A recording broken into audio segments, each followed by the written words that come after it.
Hello mga ka-anime! Welcome back sa ating channel. At bago tayo mag-umpisa sa panibagong kwento, mag-i-intro muna tayo.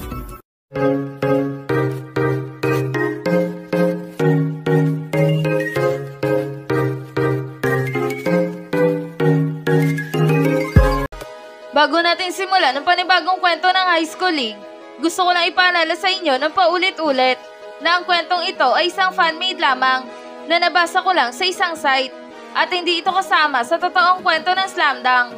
Ngayon, kung nagustuhan nyo ang ganitong kwento, please pa-like na ating video at pa-follow na din sa ating Facebook page na Tagalog Anime Manga.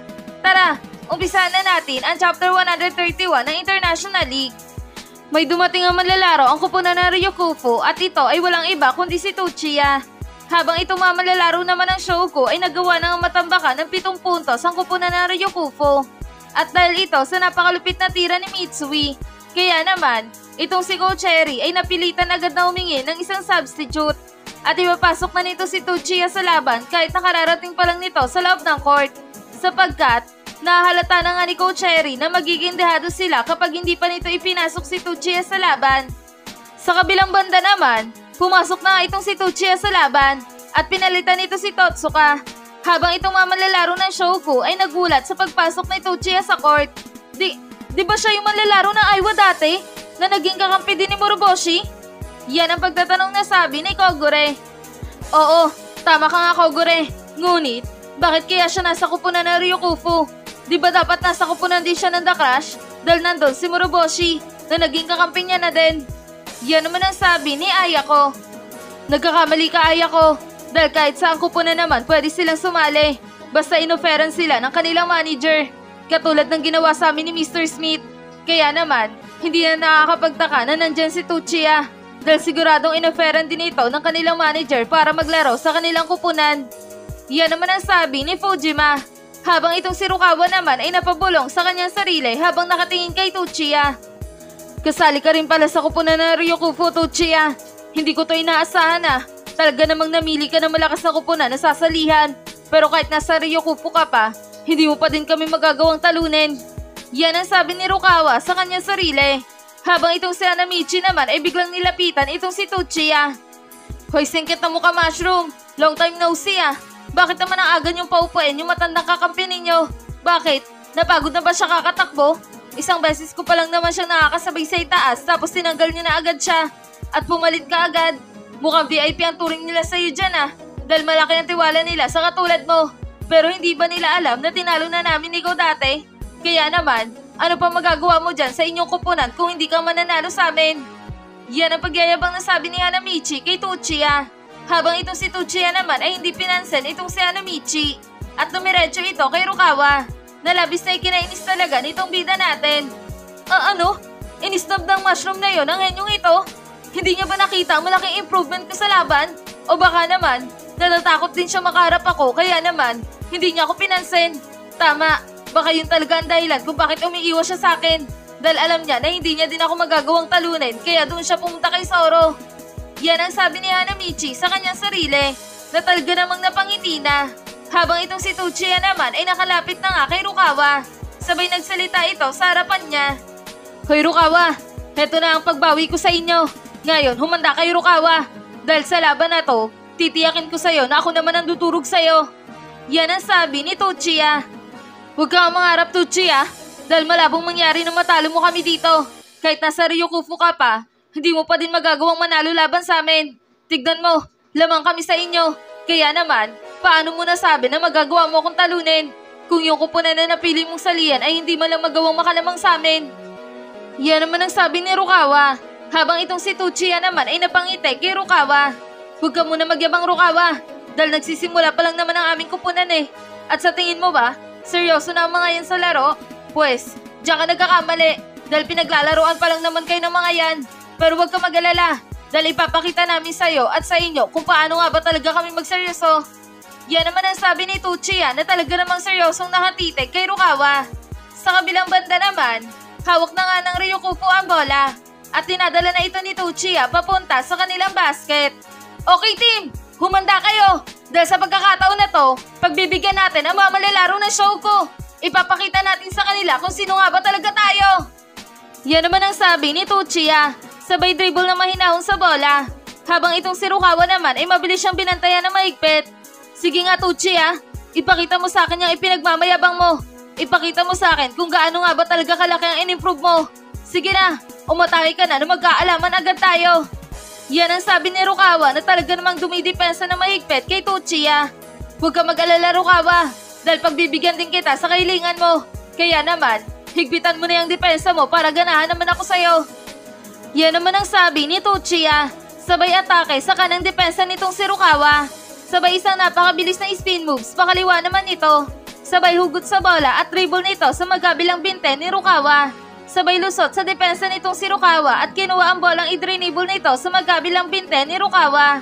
Na naging dahilan upang tuluyan niya na nga maiwanan ang ginawang depensa ni Rukawa sa kanya. Nalabis na ikinagulat talaga ng uso nitong si Rukawa. Napakabilis at ang daming step ang kanyang ginawa. Hindi ko inaasahan ang ginawa niya na yun Nadali niya ako sa mga peking galaw niya. Yan ang sabi ni Rukawa sa kanyang sarili. Habang itong si Tuchiya naman ay nakalusot na nga sa depensa nitong si Rukawa. At nang malapit na ito sa kanilang basket, agad din naman itong tumalo na mataas at gumawa ng isang layup. At dahil sa higpit ng ginagawang boxout nitong si Michael at Hikaru kila Akagi at Hanamichi, nalibre na nga itong si Tuchiya sa ilalim ng basket. Kaya naman, nagawa nitong maipasok ang kanyang layup sa kanilang basket na naging dahilan upang maibaba na nila sa 5 puntos ang kalamangan ng Shouko sa kanila. Nalabis na ikinabilib talaga ng buong tagahangan ng Ryukupo. Grabe! Ang bilis! Ang bilis ng ginawang play nitong si Tuchiya. Kakapasok niya pa lang sa laro pero nagpakita agad dito ng isang nakakamahang galaw. Nagawa niyang makalusot sa maigpit na depensa nitong si Rukawa. At nakagawa pa ito ng isang easy layup. Grabe! Ibang klase ka talaga Tuchiya! Bihira ka lang magpakita sa laban ng Ryukupo pero sobrang solid naman kapag naglaro ka na. Sige Tuchiya! Habulin mo ang kalamangan ng Shouko sa inyo! Yan ang sigawan ng mga tagahangan ng Ryukupo. Aba, ibang klase talaga itong si Tuchiya kung maglaro Hindi pa din talaga nagbabago ang kanyang play. Simula noong nakalaban sila ng ating kupunan. Pero parang mas lalo ata siyang gumaling. Tama ba ako? Yan ang pagtatanong na sabi ni Nomo. Tama ka nga Nomo. At isa pa, napansin ko rin na parang lalo din ata siyang lumikse sa paggalaw. Dahil nagawa niyang makalusot kay Rukawa nang walang kahirap-hirap. Alam naman natin na kapag one-on-one, mahirap talagang kalaban itong si Rukawa. Pero nagawa siyang malusutan itong si Tuchiya. Mukhang nag-ensayo talaga ng uso itong si Tuchiya para makabawi sa ating kupunan. Yan naman ang sabi ni Mito. Sa kabilang banda naman, hawak na ng Shouko ang bola at tinadala na ito ni Rukawa papunta sa kanilang basket. Habang binabantayan ito ng maigpit ni Tuchiya. Ano na Rukawa? Nakagawa agad ako ng puntos laban sa depensa mo Kaya mo din bang gawin yon? Kaya mo din bang gumawa ng puntos laban sa depensa ko? Yan ang paghahamon na sabi ni Tuchiya. Huwag ka mag-alala Tuchiya, dahil kayang-kaya ko din naman gawin ang ginawa mo. Kaya naman, hindi ka dapat magsaya agad dahil nakapuntos ka sa depensa ko. Ngayon, ikaw naman ang humanda dahil gagawa din ako ng puntos laban sa depensa mo. Yan naman ang sabi ni Rukawa. Sabay sinimula na din itong inatake ang depensa nitong si Tuchiya. Ngunit, sa pagkakataon na to, talaga namang nahihirapan ng uso itong si Rukawa sa ginagawang depensa ni Tuchiya sa kanya. Nakakainis. Bakit hindi ko magawang makalusot sa kanya? Anong klaseng ensayo ba ang ginawa ng lalaking ito para makamit ang ganyang klaseng depensa? Yan ang inis na sabi ni Rukawa sa kanyang sarili. Tignan nyo, mukhang nahihirapan talaga itong si Rukawa kay Tuchiya. Yan ang sabi ni Fujima. Tama ka nga Fujima, hindi man lang makalusot itong si Rukawa sa ginagawang depensa ni Tuchiya sa kanya. Parang may mali dito Yan naman ang sabi ni Maki. Nang biglang sumigaw ng malakas itong si Ayako. Rukawa! Ipasa mo na ang bola, dali! Huwag mo nang ipilit ang pag-atake mo kay Tuchiya. May hirapan ka lang dyan kapag nagtagal pa ang bola sa'yo. At isa pa, papunta na si Michael sa likod mo. Baka i-double team ka nila niyan. Yan ang sigaw ni Ayako. Habang itong si Rukawa naman ay napatingin sa kanyang likuran at nakita niya nga itong si Michael na malapit na sa kanya. Nakaka-asar talaga. Balak pala nila akong i-double team. Kailangan may pasa ko na ang bolang ito bago pa nila ako ma-double team. Yan naman ang sabi ni Rukawa sa kanyang sarili. At nang ipapasa na sana ni Rukawa ang bola papunta kay Mitsui, bigla naman itong nagulat ng sobra. Dahil na nga sa biglang sinundot ni Tuchiya ang bola mula sa kanya. At talaga naman nagtagumpay itong si Tuchiya sa pagsundot ng bola kay Rukawa. Kaya naman, Hawak na ng Ryukufu ang bola at dinadala na ito ni Tuchiya papunta sa kanilang basket. Bilisan niyo mga kasama! Gagawa agad tayo ng fast break dito! Yan ang sigaw ni Tuchiya. Sabay pasa ng bola papunta kay Michael. At nang hawak na ni Michael ang bola, agad niya rin naman itong i-drainable papunta sa kanilang basket. At sa pagkakataon na to, wala nang nakasunod sa kupunan ng Ryukufu. Dahil na nga sa naiwanan na nila ang lahat ng malalaro ng Shouko. Kaya naman, itong si Michael ay agad na tumalon at gumawa ng isang monster slam dunk na agad din namang pumasok sa kanilang basket na naging dahilan upang maibaba na nila sa 3 puntos ang kalabangan ng Shouko sa kanila. Habang itong si Michael at Tuchiya naman ay agad na nag-apiran at nagpurihan silang dalawa. Nice one Tuchiya! Ang ganda ng steal mo na yun ah! Yan ang sabi ni Michael. Ikaw din Michael, ang ganda ng slam dunk mo na yun ah! Parang nanggigigil ka sa sobrang lakas ng ginawa mong dunk. Yan naman ang sabi ni Tuchiya. At dito na nagtatapos ang Chapter 131 ng International League.